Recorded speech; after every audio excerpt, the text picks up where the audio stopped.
Welcome to World Action and Reaction News.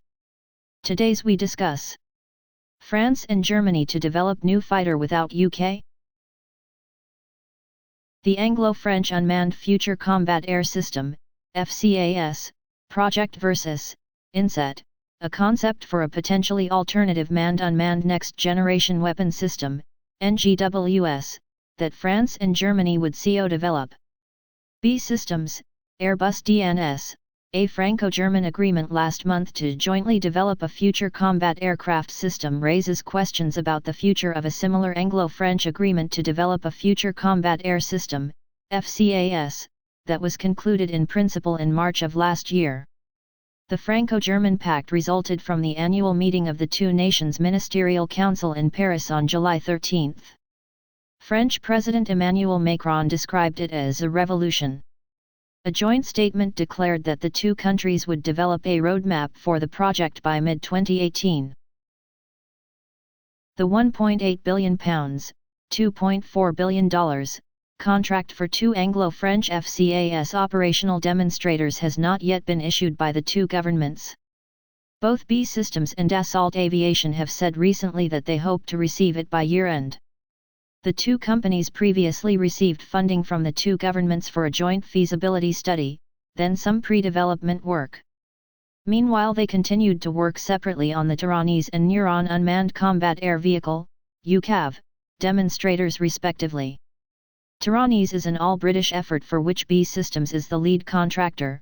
Dassault enjoys the same status on the six-nation Pan-European Neuron project. Both these UCAVs have completed flying demonstration programs, although France recently decided to extend flight tests of the Neuron for a second time.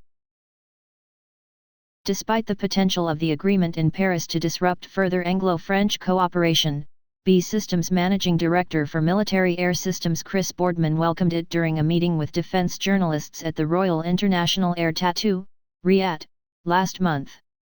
"The world is thinking about a next-generation fighter," he said. "One way or another, the UK will have an involvement, I think," he continued with less certainty.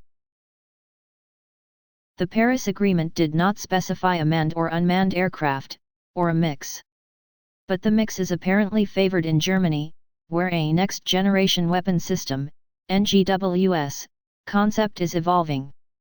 As described by Airbus Defence and Space, this would consist of a stealthy manned fighter flying with swarm drones to protect it and act as OFFB-ORD sensors. The German and Spanish air forces need more than 100 fighters to replace their aging Tornado and F-18 fleets, Airbus D&S project manager H.M. Pittner told employees in the company's in-house newspaper. "This is an enormous opportunity for us. We need a partnership with governments and industry, which we intend to lead," he added. Boardman of BAE Systems noted that his company was not necessarily reliant on future collaborative European fighter programs. He referred to a recent Anglo-Japanese announcement on potential collaboration, and to the rather more definitive agreement that BAE Systems reached last January to design and develop a next-generation fighter with Turkish Aerospace Industries, TAI. That deal is worth £119 million, $155 million, to the British company, it revealed in its half-yearly financial report published today. But the contract has not yet been signed. The Paris Agreement last month also referred to the ongoing effort to create a Eurodrone, e.g. the European MALE RPAS, medium-altitude long-endurance remotely piloted aircraft system. France, Germany, Italy, and Spain awarded a 2-year project definition contract to Airbus D&S, Dassault and Leonardo last September. France and Germany have now agreed that this RPAS should be twin-engined. The US Reaper UAVs that France, Spain, and the UK are operating are single-engined. The agreement predicted the signature of a development contract in 2019, 1 year later than specified when the study contract was awarded. At that time, the first flight of a prototype was foreseen in early 2023, with first deliveries 2 years later. France and Germany have also resolved to seek a European solution to their future maritime patrol aircraft requirements, to cooperate on the next version of the Tiger attack helicopter, and to develop a common program for tactical air-to-surface missiles. Thanks for watching. I hope you like this news. Please share your views in comment box. Please like and share this video. Press subscribe button and bell for auto update to you regarding my channel World Action and Reaction News. Warn.